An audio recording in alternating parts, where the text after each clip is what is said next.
My mother's voice was smooth, like she was asking me to pass the salt. "We just feel it's better if you're not in the photos, Elena," she said.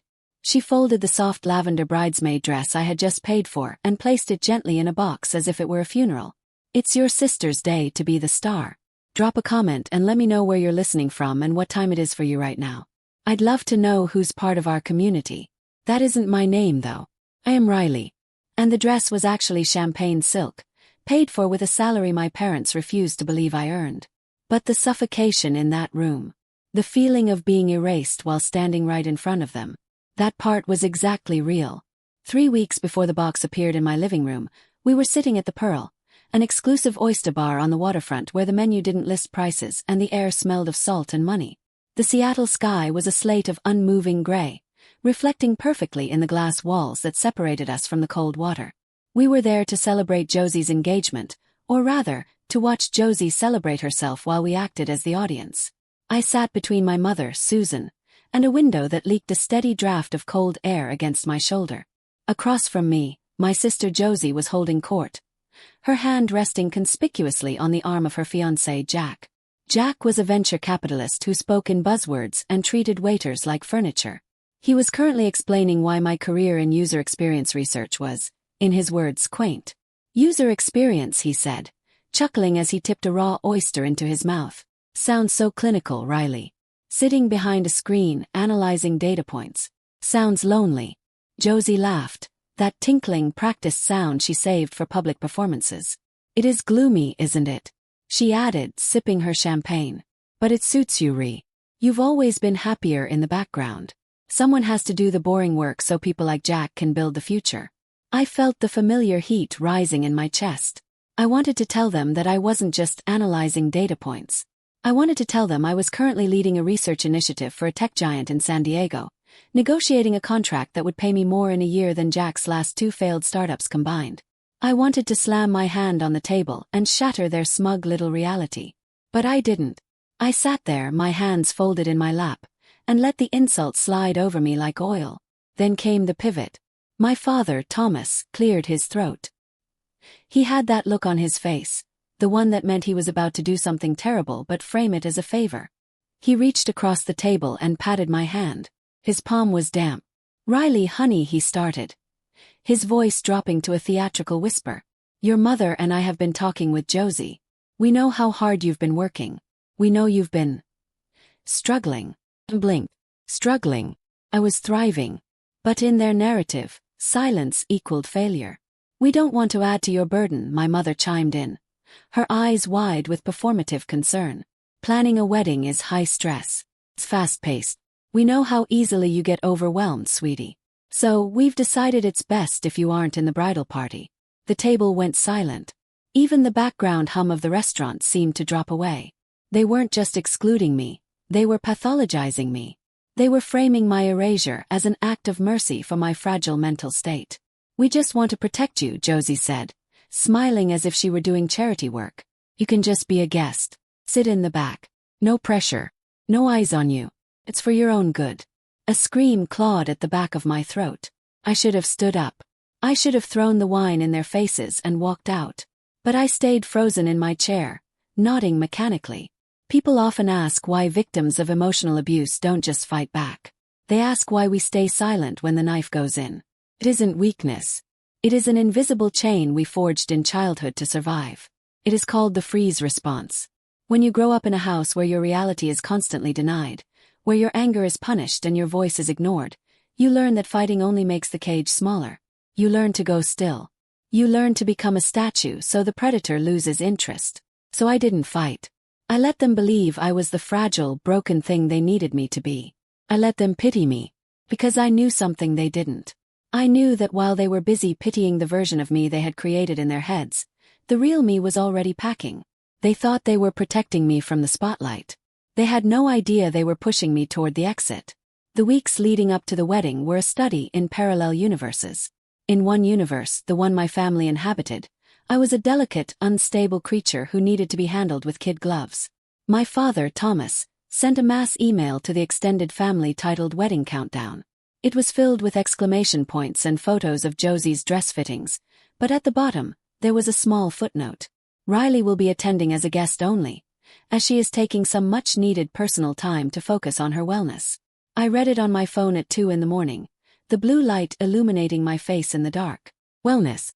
It was a brilliant word choice. It implied therapy, medication, a breakdown. It implied that I was too broken to function.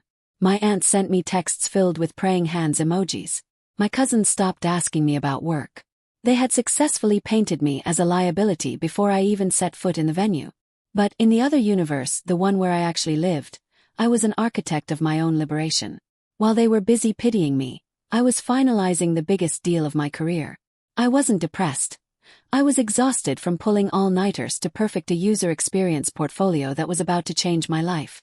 I sat in my home office, surrounded by screens glowing with code and data visualizations. The contrast was almost funny. In their world I was fragile. In mine I was a force of nature. I finalized the last slide of my presentation just as a text from Josie came through. Make sure you wear beige so you don't clash with the bridesmaids. I didn't reply. I just hit send on my portfolio submission to the San Diego tech giant. They saw my silence as sulking.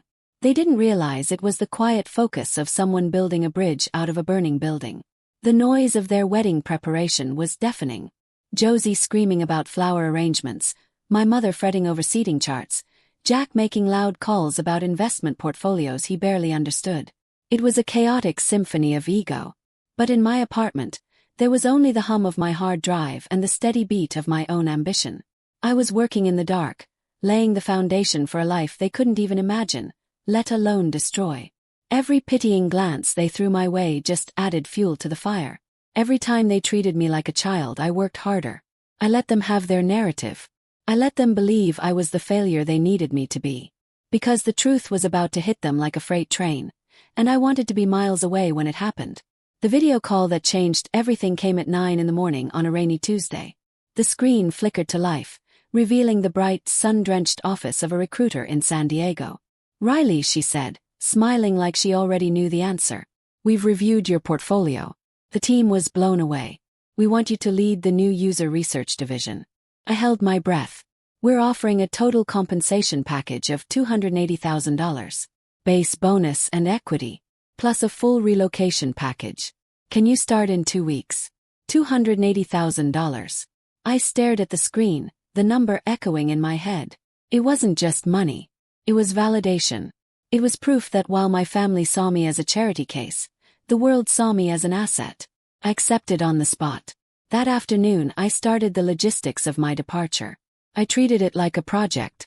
Step 1, secure the funds. I needed cash for the movers and the deposit on my new apartment.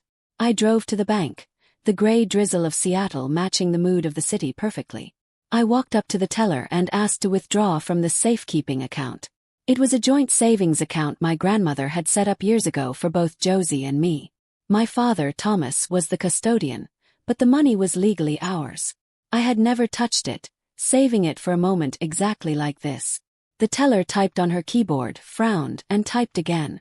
I'm sorry, Riley, she said, turning the screen toward me. The balance is $12.45. My stomach dropped. That's impossible. There should be $40,000 in there. There was, she said gently. Until 2 weeks ago. Thomas withdrew $40,000 on the 14th. The memo line says, venue deposit, Josie. The world tilted. They hadn't just erased me from the wedding. They had stolen my inheritance to pay for the very party I was banned from attending. The audacity was breathtaking. They used my money to fund my exclusion. In that moment, the last thread of guilt I felt about leaving snapped. It didn't just break. It incinerated. This wasn't a family anymore. It was a crime scene. I walked out of the bank with a cold, hard certainty settling in my chest. I pulled out my phone and digitally signed the lease for the Ocean View apartment in San Diego. I booked the movers for the morning of the wedding. I didn't cry. I didn't call them to scream. I didn't give them the satisfaction of my anger. Instead, I went home and started packing. Every box I taped shut felt like a small victory. Every item I cleared from the shelves was one less piece of me they could claim. They thought they were getting rid of me. They had no idea I was already gone. The wedding day arrived with a kind of gray, relentless drizzle that makes Seattle feel like a black and white photograph. I imagined the scene across town at the hotel suite. Josie would be screaming about the humidity frizzing her hair. My mother, Susan, would be frantically texting the florist about the shade of the hydrangeas. Jack would be checking his stock portfolio in the bathroom mirror while adjusting his bow tie. It was a symphony of high-stakes vanity. In my apartment, the atmosphere was different. It was the quiet, rhythmic efficiency of a well-executed code deployment. The movers I'd hired were professionals.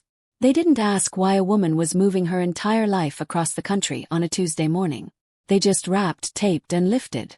I stood in the corner, coffee in hand, directing the operation like a conductor. Books in the blue bins. Tech hardware in the hard cases. Furniture goes last. Piece by piece, the apartment was stripped bare. The bookshelf where I'd kept my journals. The desk where I'd built the portfolio that earned me a $250,000 contract. The couch where I'd sat alone on Christmas Eve while my family posted photos from Aspen. With every box that disappeared into the truck, the air in the room changed. It stopped smelling like old coffee and stagnation. It started smelling like dust and rain and something sharper. Freedom. By 2 p.m. the truck was sealed. The movers handed me the clipboard. I signed my name with a flourish I didn't know I possessed. I tipped them heavily, got into my car, and drove back to the empty complex one last time to do the final walkthrough. I stood in the center of the living room. The hardwood floors gleamed, stripped of rugs and furniture. The walls were blank, relieved of the photos I'd put up to try and make this place feel like a home. It was just a shell now. A container for a life I had outgrown. Checked my watch. 4 p.m. Right on schedule. They would be at the reception now. The ceremony was over. The photos were taken, the ones I wasn't allowed to be in. The champagne was flowing. This was the moment Thomas, my father, would be feeling most benevolent. He would be drunk on expensive wine and his own ego, basking in the compliments of his wealthy friends. He would want to perform the role of the loving father one last time, just to assuage any lingering guilt before dessert. My phone rang in the echoing silence. Caller ID, Dad. I let it ring twice. I took a deep breath, filling my lungs with the cold, empty air of the room. Then I answered, putting it on speaker. Rayleigh. His voice boomed through the phone, distorted by background noise. I could hear the clatter of silverware, the hum of 100 conversations, and a jazz band playing something upbeat and expensive. Riley, sweetie. We just wanted you to hear the speeches. Josie looks absolutely stunning. You should see the flowers. He was shouting to be heard over the party, performing for an audience I couldn't see. I could imagine my mother next to him, nodding performatively, showing the guests what a tight-knit, loving unit they were. Look, we're even calling poor, fragile Riley. That sounds nice, Dad, I said. My voice bounced off the bare walls, creating a strange, hollow reverb. He paused. The ambient noise of the wedding seemed to recede for a second. What's that noise? He asked, his voice losing a fraction of its jovial edge. Sounds hollow. Where are you? Are you in a bathroom? I allowed myself a small, razor-thin smile. This was the data point I had been waiting for. The variable that would crash their system. No, Dad, I said, my voice steady, calm, and terrifyingly clear. That's the sound of my apartment. It's empty. Empty. He slurred slightly. What are you talking about? Are you cleaning? I'm moving, I said. You all said it was better if I wasn't there. You said my presence was a distraction. So, I removed the distraction completely. I'm leaving Seattle. Not just for the weekend. Not just for a trip. Forever. The silence on the other end was absolute. For a second I thought the call had dropped.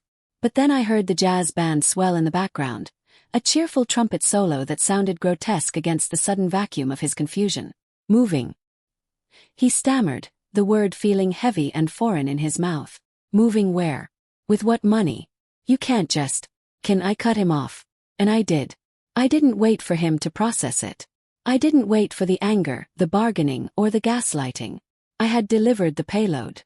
The transaction was complete. I ended the call. The silence that rushed back into the room was heavy, instant, and exquisite. It was the best sound I had ever heard. I didn't wait for him to call back. I didn't wait for the inevitable barrage of panicked texts or the voicemails oscillating between rage and faux concern. I had one final task to execute. In UX design, we call this the feedback loop, the moment the system responds to the user's input. My family had input years of neglect and financial theft. It was time for the system to return the error message. I opened the family group chat. It was currently titled Josie's Big Day. And the last message was a photo from my mother of the floral centerpiece, captioned Perfection. My fingers flew across the screen. I didn't hesitate. I didn't tremble. I was operating with the cold precision of a surgeon.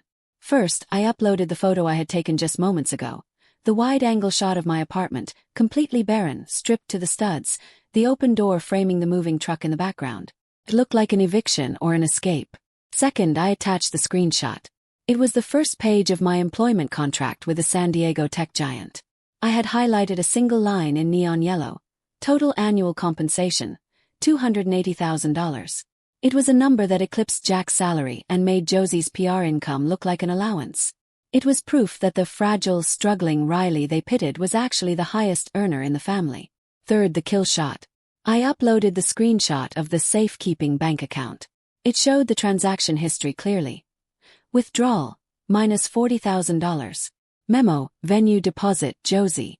I typed one final message beneath the images. My situation is handled. Enjoy the party you paid for with my money. Don't save me any cake. I hit send. The screen exploded with typing bubbles. One, then two, then a whole chorus. I pictured the reception table. Phones flashing, faces blanching, whispers spreading through the champagne buzz as the truth landed. I didn't read a single reply. I didn't want excuses. I didn't want gaslighting dressed up as love. I opened Thomas's contact. Block caller. Susan. Block caller. Josie. Block caller. Block caller. Each tap felt oddly precise, almost surgical. I knew what they were writing anyway. Not apologies, accusations. Selfish. Ungrateful. Crazy. There's a term for this. Cognitive dissonance. The discomfort people feel when reality threatens their beliefs. My family's belief was a whole religion. Josie was the golden child, proof they'd raised a winner. I was the black sheep, the cautionary tale, the burden. That hierarchy was the load-bearing wall of their egos. By revealing I wasn't just fine but wildly successful, and that they'd stolen from me to bankroll Josie's perfect life, I didn't merely embarrass them. I shattered the story they lived inside. They couldn't accept my success without admitting they were wrong about me. Wrong about her. Wrong about everything. So they would never be sorry. An apology would mean dismantling Josie's shrine. Easier to hate me. Easier to make me the villain who ruined the wedding, the liar who faked a contract, the thief who abandoned family. Let them rewrite history. I was done playing my assigned role. Aunt Linda's message popped up. How could you? Block. And then, stillness. No buzzing, no banners, no frantic pings. Just quiet. I sat in my idling car. This wasn't the lonely silence of being shut out. It was the sealed, protective silence of a vault door closing. I hadn't lost a family. I'd fired them.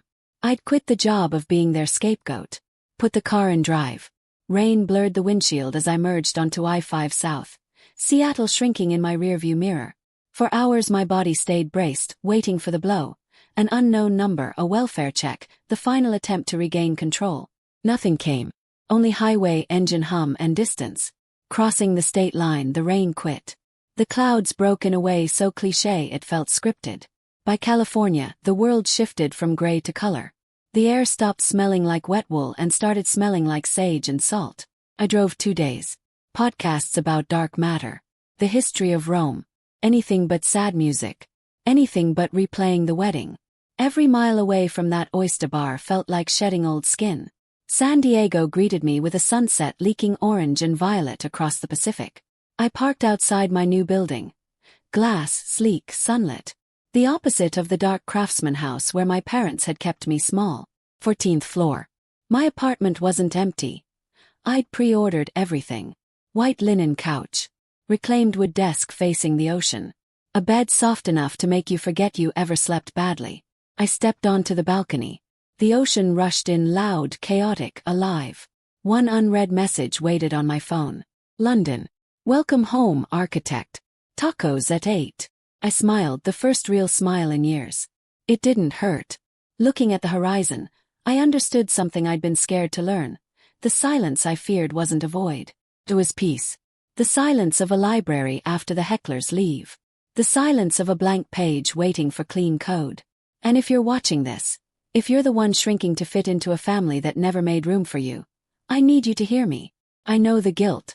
That stone in your stomach you've been carrying like it's your birthright. You keep thinking, if I explain better, if I achieve more, if I love harder, they'll finally see me. You think walking away makes you cruel. Doesn't.